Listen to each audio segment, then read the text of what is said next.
Gesekan antara HMI dan komunis menggelegak lagi pada rentang 1960 hingga menjelang kudeta Gestapo 1965. Dengan kebijakan negara yang mendasarkan pada nasionalis agama dan komunis atau Nasakom, PKI menjadi sangat dominan di kekuasaan. Akibatnya, PKI terang-terangan menjadikan HMI sebagai elemen Islam yang harus dimusuhi.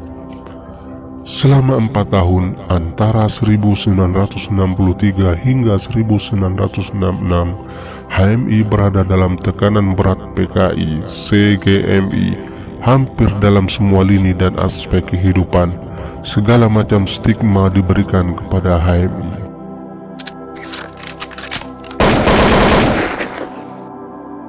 HMI Ciputat misalnya selalu menjadi sasaran fitnah kaum komunis. Peristiwa unjuk rasa Oktober 1963 telah memberikan stigma kepada HMI Ciputat. Para anggota HMI cabang Ciputat diberi label pemberontak, subversif, dan lain-lain. Stigmanisasi itu ternyata tidak membuat aktivis HMI merasa berkecil hati dan kurang militan. Mereka justru siap konfrontasi dengan siapa saja, terlebih kepada PKI, CGMI, dan para kolaboratornya. Misalnya, anggota HMI Ciputat bernama Samsudin Simon, bila malam hari berkeliling di komplek perumahan IAIN, selalu berselip di pinggangnya sebuah kapak ukuran sedang. Bila ada yang berpapasan dengan dia, ternyata bukan anggota HMI, pasti orang tersebut akan dibuat takut. Banyak tokoh HMI yang mengalami marginalisasi dan stigmanisasi kala itu. Hardiono misalnya, aktivis HMI dari Akademi Seni Rupa Indonesia Yogyakarta, saat itu terus dihina, dilecehkan, diteror oleh para aktivis CGMI.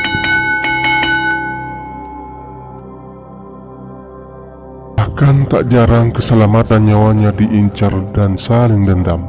Akhirnya karena terus diincar keselamatan nyawanya, maka ia hengkang dari Yogyakarta, lari ke Jakarta. Proses pelarian ini cukup panjang hingga kuliahnya terbengkalai dan tidak lulus.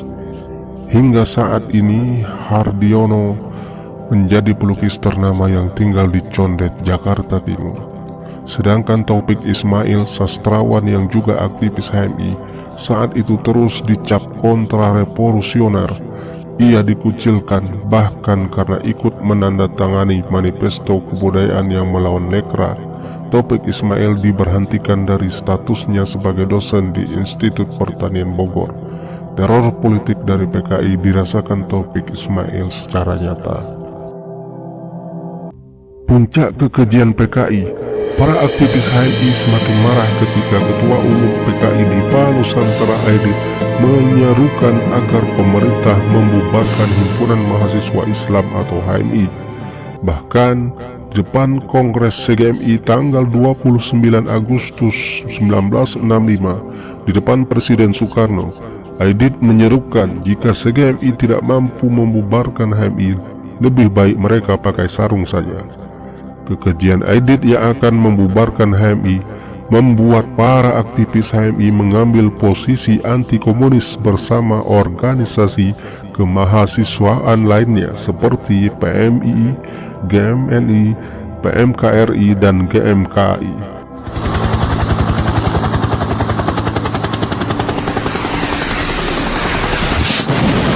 Batalnya pembubaran HMI oleh Presiden Soekarno sebenarnya berkat jasa besar Menteri Agama Kiai Haji Saifuddin Zuhri. Beliau adalah seorang tokoh nasional yang berhasil meyakinkan Presiden Soekarno agar HMI tidak dibubarkan. Dalam bukunya berjudul Berangkat dari Pesantren, Kiai Haji Saifuddin Zuhri menuturkan secara tegas dan gamblang perdebatannya dengan Soekarno mengenai agenda pembubaran HMI.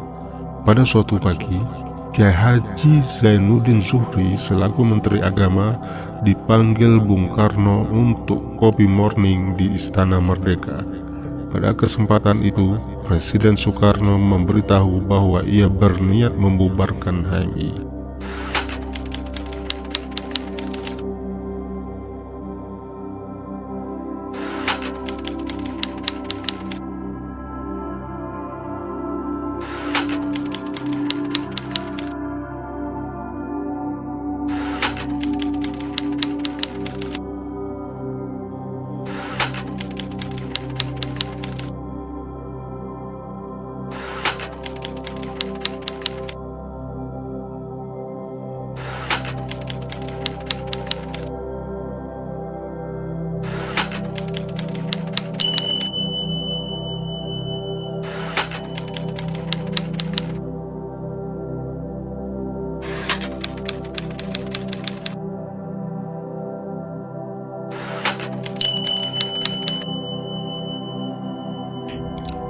Pembantaian kisah pergesekan antara HMI dan PKI ini harus disampaikan kepada seluruh putra-putri Indonesia, terutama kepada kader-kader HMI, agar tidak mengecewakan para pendiri HMI yang sudah bersusah payah membangun organisasi ini di tengah dominasi komunisme saat itu. Jika masih ada aktivis HMI yang menjunjung tinggi komunisme, niscaya ada sesuatu yang tidak beres dan tidak sehat di kepalanya. Sekian, billahi taufiq wal hidayah. Wassalamualaikum warahmatullahi wabarakatuh.